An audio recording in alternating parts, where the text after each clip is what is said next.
Excuse me, sir. I'd like to check my account balance, please. A black kid in worn-out shoes stood at the counter, 10 years old. Cracked soles, frayed laces. A thrift store jacket swallowed his small frame. The bank manager, Bradley Whitmore, stopped, looked him up and down, then burst out laughing. Bradley, mocking, "Check your account? This is First National Heritage Bank, not a welfare office for street kids." He stepped closer, expensive cologne clashing with his ugly sneer. "Look at those shoes. Look at that skin. Another black kid looking for a handout. Get out before I call security." Sound laughter ripples across the lobby, harsh and cruel. Not one person defended Wesley, not one. But Wesley didn't run. He stood his ground, just like Grandma Eleanor taught him. "Sir, I have an account here. My grandmother opened it for me. She passed away 2 months ago. She left me this." He held up a brown envelope. Inside, documents, a bank card, a letter from Grandma Eleanor. Bradley rolled his eyes. "Your grandmother? Let me guess. She also left you a mansion in the Hamptons and a private jet?" More laughter. Chelsea Morrison, the senior teller, leaned over. "Sir, should I call the police? This kid is obviously running a scam." Bradley, smirking, "Not yet. Let's see what kind of con he's pulling." He snatched the envelope, pulled out the documents, and paused when he saw the black platinum card. Confusion flickered across Bradley's face. Doubt, but prejudice was stronger. "Where did you steal this? A black kid from the projects with a platinum reserve card?" "Wesley didn't steal anything. It's mine. My grandma—" Bradley threw the card on the counter. "I've been in banking 15 years. I know a fraud when I see one. Sit over there." Wesley walked to the corner, shoulders hunched, invisible, erased. He read his grandmother's letter over and over. Letter voice, soft, loving. "My brave Wesley, never let anyone make you feel small. You are worth more than they will ever know." Sound, phone buzzing, text from Uncle Lawrence. Text, "Stuck in a meeting. Be there in 20 minutes. You're doing great, champ." Wesley tried to hold on. Minutes stretched. 32 minutes. He was still alone. Bradley called him over to a small desk in the back. Bradley, cold, clinical. "You claim your grandmother left you money, but you have no proper ID, no guardian present, and frankly, kid, you don't look like someone who belongs in an institution like this." Wesley, small, wounded. "I have my school ID, Grandma's letter, and my bank card." Bradley tossed the school ID aside. "This proves nothing. Any kid can have a school ID. Where are your parents?" "My father left before I was born. My mother died when I was 3. I live with my uncle. He's coming. He's in a meeting."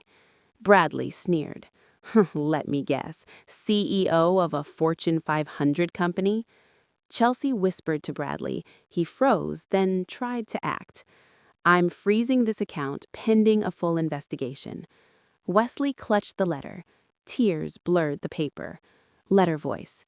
"You are braver than you believe, stronger than you seem, and loved more than you know." Bradley raised his voice in the lobby. "Ladies and gentlemen, we deal with people trying to take what isn't theirs every day." The customers laughed. Diane Campbell returned, guilt tugging her back. She stayed silent. Bradley, pointing at Wesley, "Security, escort this kid out now." Jerome Davis, the security guard, didn't move. 11 years of silence pressed down on him. Wesley stood on his own, dignity intact, letter pressed to his heart. He walked out. Phone slipped from his fingers. Jerome handed it back silently, full of shame.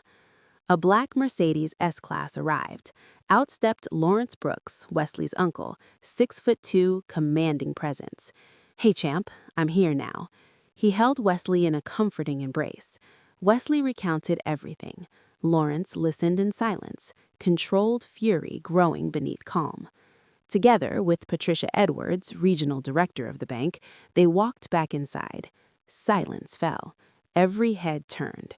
Bradley's face went pale. Lawrence, calm, devastating.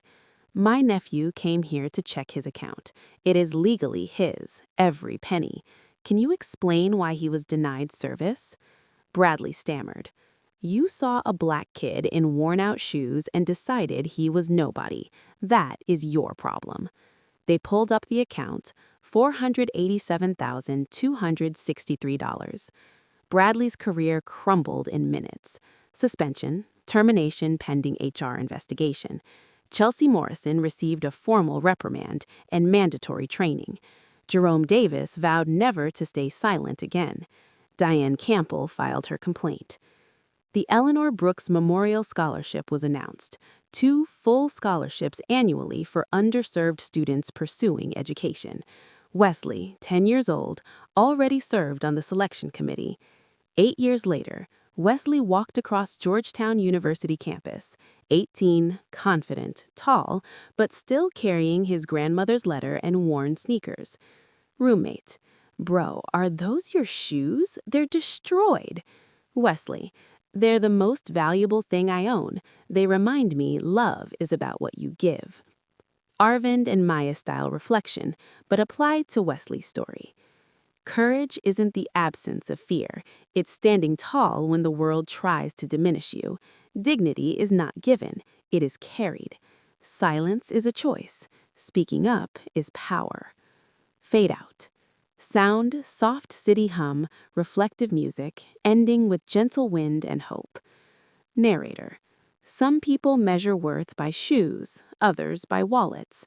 A few rare ones measure by character. Be one of the rare ones. Carry dignity, carry courage. Change the world one act at a time. The end.